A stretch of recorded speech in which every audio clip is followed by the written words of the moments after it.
Et on s'arrête un instant sur cette crise car il y a les sanctions et les pressions publiques contre l'Iran et puis il y a l'action clandestine. Et quelle action? Depuis quelques années, les services secrets occidentaux et surtout israéliens sont soupçonnés d'être à la manœuvre. Militaires ou ingénieurs assassinés pour retarder ce programme nucléaire.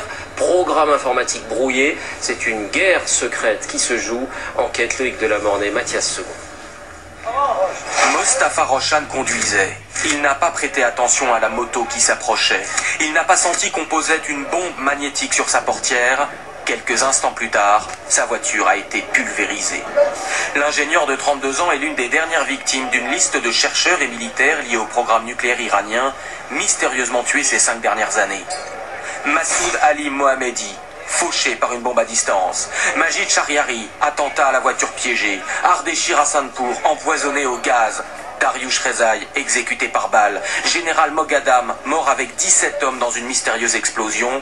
Ali Reza Asraghi, disparu ou enlevé en Turquie. Curieusement, depuis quelques années, on constate un niveau, je dirais, un taux de mortalité dans les chercheurs iraniens dédiés au programme nucléaire, un taux de mortalité très élevé. On assiste en fait à une sorte de guerre de l'ombre conduite sans doute par les Israéliens. On dit sans doute parce que par définition, comme c'est une guerre de l'ombre, il est extrêmement difficile d'avoir des preuves.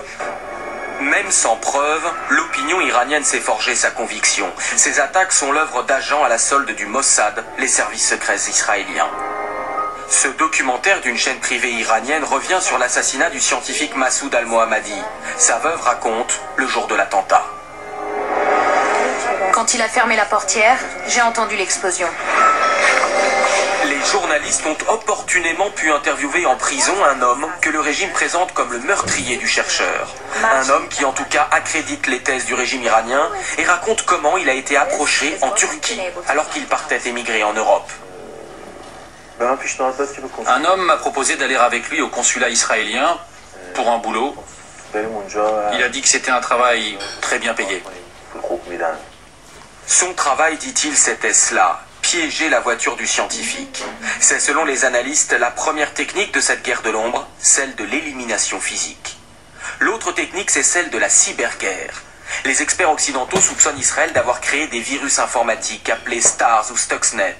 Ils auraient été implantés dans le matériel de techniciens russes qui font la maintenance d'installations nucléaires iraniennes.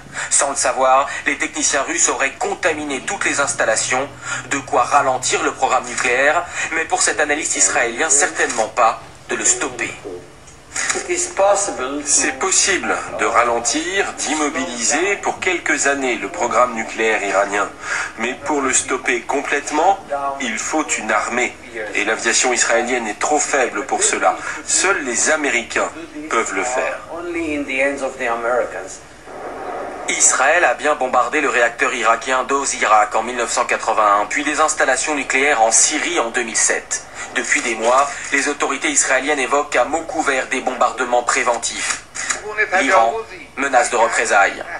Les Américains tentent d'éviter le pire. Prendront-ils le risque d'une confrontation militaire avec les Iraniens? Pas sûr, en pleine année électorale.